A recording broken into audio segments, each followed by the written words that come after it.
Hey folks, in this video I'm going to present to you the AX-1200 from VSF. The A stands for adventure, which it is built for. It's a steel rig with a gearbox and belt drive designed for bikepacking and touring. I am very happy that there are finally more bikes coming out in Europe for that purpose, making it more widely available than bikes from Surly, Salsa or other big brands from the US. The only other steel adventure bike with opinion I know which has already existed for many years is the Outback from Two Terrain, but that doesn't come with a smart shift.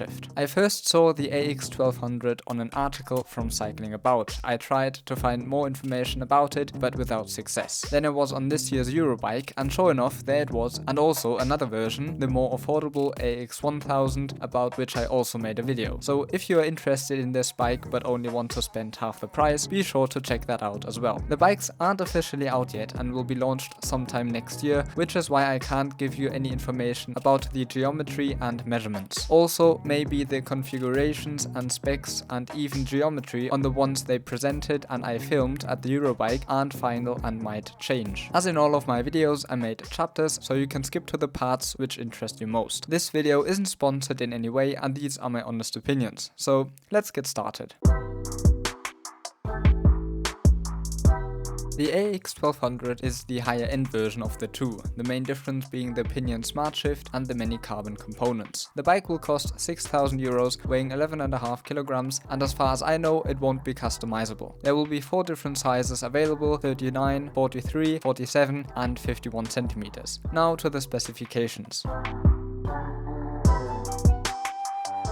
Short disclaimer, if you have seen the video about the AX-1000, you can skip this part as I believe both versions to share the same frame. The frame is made from Reynolds 725 chromo double buttered steel and comes in the color Iced Sage in glossy. I can imagine that you will be able to choose from many different colors for an additional fee, since that is possible with most of their bikes, especially in that price category. VSF even gives a 10-year warranty on their frames. I believe that both versions share the same frame. They both have a hole in the frame bridge where the pinion is mounted, even though only the AX-1200 version needs it to route the cables to the battery. The only difference I noticed is they used different frame splits on the seat stay, but I could imagine the models were only prototypes and they were just testing different solutions. The cables are routed externally for better access and serviceability. They are attached on the down tube with these aluminium plates, whilst on the chainstay the cables can be attached with plastic C-clips or zip ties. The frame has a post-mount adapter for the rear brake and 148mm boost hub spacing using a 12mm through axle, making it easy to take out and set the wheel back in correctly, always being aligned to the frame. I don't know the official tire clearance, but there was a 29-inch by 60mm tire installed, and if the bike can be set up with 27.5-inch wheels, you should be able to ride even larger tires. The frame offers eyelets for a rear rack and also a mudguard. There are many eyelets to which you can attach gear. 2 on the top tube, great for being able to attach a top tube bag, 3 on the seat tube for attaching a lock or bottle cage, 4 on the top of the down tube, of which the 2 lower ones are, at least with the AX-1200 version, used to attach the battery, but you can still use the 2 upper ones for attaching a bottle cage, as they did here. And lastly, there are also 2 on the downside of the down tube, to which you also can attach a bottle cage, gas or an anything cage. The frame even has a 40mm kickstand mount, and the seat tube has a hole to install a dropper seat post. I must say that I'm really impressed with how versatile this bike is and how you can add things to your wishes and style of riding. I'm not sure, but I believe the frame is not suspension corrected, meaning you can only ride it with a rigid fork. For tensioning the belt, the frame has slot dropouts. In my video about the GX500, I said that VSF is a bicycle trade association, and whilst that is true, the association called VSF has nothing to do with the manufacturer. The bicycle brand is called VSF Manufaktur and they are not related. If you enjoyed this video, be sure to give it a thumbs up, and if you don't want to miss any further videos, be sure to subscribe.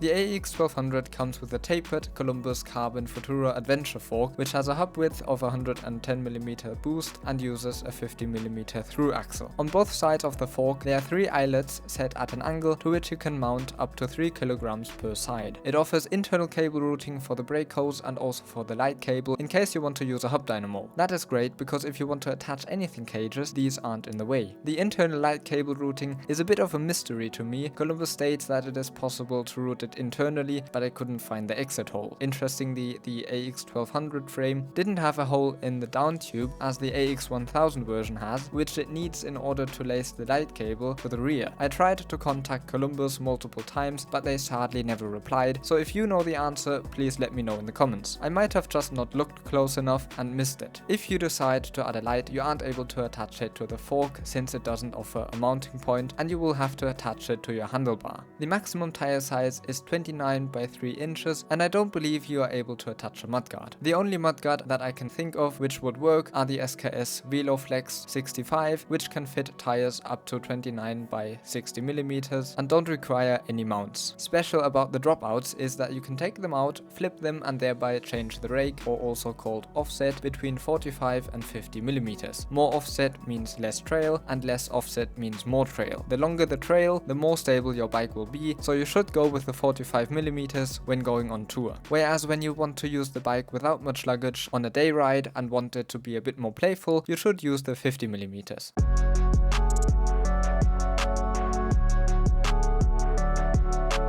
Now to the heart of the bike, the pinion gate drivetrain. I am not going to explain the pinion gearbox here in great detail, and if you don't know what the pinion is, how it works and why it is such a great drivetrain, I recommend you go to Ali's channel Cycling About and watch his videos about it. I am working on my own videos, but that will take me some more time. Here a short version. The pinion is a gearbox developed by 2 former Porsche engineers, which is designed like a car transmission, which makes it incredibly durable. It replaces your rear derailleur and cox and is capsuled and sealed in an oil bath and thereby very well protected. It is very low maintenance, only requiring an oil change every 10,000 kilometers. With 606%, it offers a bigger overall gear range than any other chain drivetrains, and the version with 12 gears has an average gear change of 17.7%. Another advantage is that it is compatible with the belt. This offers many advantages as well. It lasts much longer than a normal chain, about 20,000 kilometers, doesn't need any lubrication and can't rust, only to name a few. Special about the Smart Shift version is that you can operate it with a trigger shift instead of a twist shifter, has only a cable which transmits signals instead of a Bowden cable that wears out over time, and it can shift automatically for you with modes like start and pre-select. I am also planning on doing a video comparing the electronic and mechanical pinion, and I can tell you already that only because the Smart Shift is the newer model, that doesn't mean that it is the better version. The bike is spec'd with a 32-tooth chainring and a 30-tooth sprocket, giving you a climbing gear of 0.59, which with a 29-inch by 60mm tire translates to 1.37 meters of development or 17 gear inches. The largest and fastest gear is 3.6, which translates to 8.3 meters of development or 104 gear inches. Because steel tubes have a smaller circumference compared to aluminium or carbon, it isn't possible to put the chunky battery of the pinion inside the frame. VSF has decided to set the battery on top of the down tube, which I don't find the most beautiful solution, but what should they do? I wish Pinion had made a slimmer and longer, or at least 2 versions, which would fit nicely also into steel frames. VSF put the battery into a small pouch in order to prevent it from getting damaged.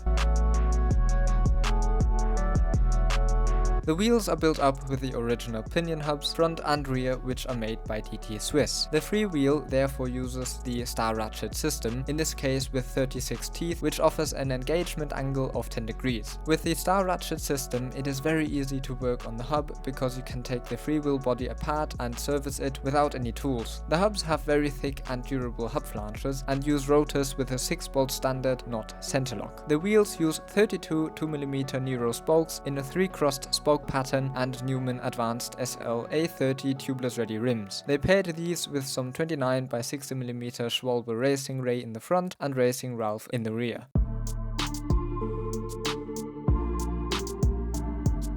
The AX-1200 uses Magura MT7 4-piston hydraulic brakes front and rear with each 180mm rotors. Magura uses mineral oil and not DOT. This is in my opinion better because it isn't hygroscopic, therefore it doesn't have to be serviced regularly and only when it's necessary. Compared to other manufacturers, Magura has more braking power due to its larger piston ratio. I've experienced Magura brakes to be very difficult to set up so the rotor doesn't rub against the brake pads, always making a noise, and I also find it a disgrace that they use so much plastic on the most important components, which is why I have never used them on any of my personal bikes.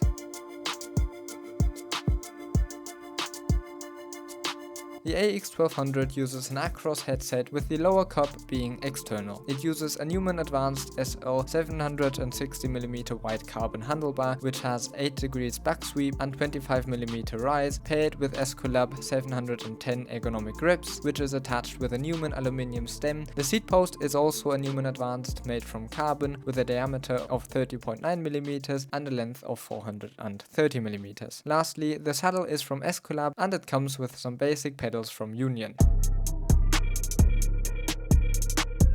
Overall, I believe the bike is going to be welcomed in the bikepacking community, especially for those that are looking for a bike with a pinion smart shift and lighter carbon components. I myself am not too sure what to think of such many carbon components on an expedition rig, but luckily there is going to be the less expensive version, the AX-1000, which might also interest you. For more information, you can watch my video about it on my channel. Also, especially with that kind of bike, where everybody has their own wishes and style of riding, it would be great were one to be able to choose some components and customize it, such as whether one wants a dynamo hub or not. Since these bikes will be similar to the Outback from Tout Terrain, I'm planning to compare them as soon as they are officially launched. What do you think of the AX-1200? Would you consider buying it or not, and why? Let me know in the comments down below. If you liked this video, give it a thumbs up, and if you are interested in bicycle gear and bikes in general, consider subscribing to my channel. Thanks for watching, enjoy your day with a nice ride, and see you soon. Bye!